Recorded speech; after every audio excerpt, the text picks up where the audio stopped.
to another Take 5. I know it probably seems odd and maybe even a little bit morbid to do a Take 5 in a cemetery. But really, there are a lot of things we can learn in a cemetery and a lot of interesting things about a cemetery. I think about a couple of the stories in the Bible that took place at a grave site. I think about Lazarus. We know that story out of John chapter 11, when Lazarus' sisters, Martha and Mary, sent word to Jesus, "Lord, the one you love is sick." And I'm sure we expected him to just leave right away and go to Lazarus' side and heal Lazarus, but he didn't do that. He waited. And when he finally got to Bethany, Lazarus had already been in the tomb for 4 days. And while Mary and Martha were devastated, mourning the loss of their brother, confused about why Jesus had waited, Jesus knew there was something greater in store, something that was going to bring such glory, that the tomb was not the end of the story for Lazarus, that there was something better yet to come.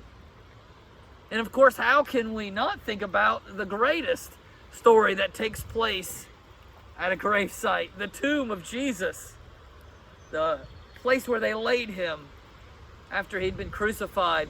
And on that Sunday morning, the ladies came to finish what they had started on that Friday night, and that was to make all the preparations, final arrangements for his burial.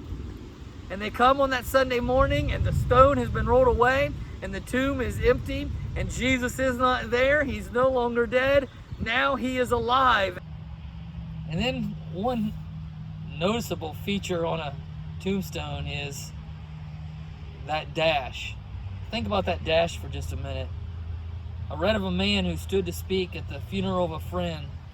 He referred to the dates on the tombstone from beginning to the end. He noted first came the date of birth and spoke of the following date with tears. But he said what mattered most of all was the dash between those years. For that dash represents all the time they spent alive on earth, and now only those who love them know what that little line is worth. For it matters not how much we own, the cars, the house, the cash.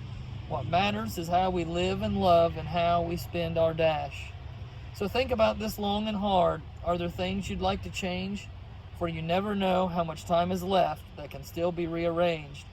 So when your eulogy is being read with your life's actions to rehash, would you be proud of the things they say about how you spend your dash? As I walk through the cemetery, I look at each stone and I think about, wow, this is someone's story.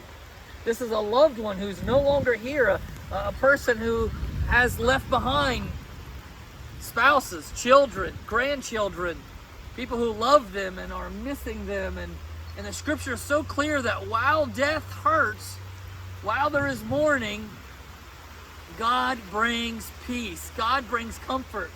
God brings hope. And of course, this tombstone means so much to me. This is my sister's, Marcy. She passed after a long battle with cancer. And I was so blessed to have her as a sister. She was a wonderful sister, a great mother, a loving wife. And again, I'm reminded this is not the end of the story. I know that someday I'm going to be reunited with her, be able to embrace her, be able to be with her again. And so while we often think about a cemetery as being a place of sadness and mourning and death, we can also realize that because of our faith in Jesus Christ, it is a reminder that this is not where it ends. That through Jesus Christ and the grace of God, the story doesn't end here. There is something greater waiting for us.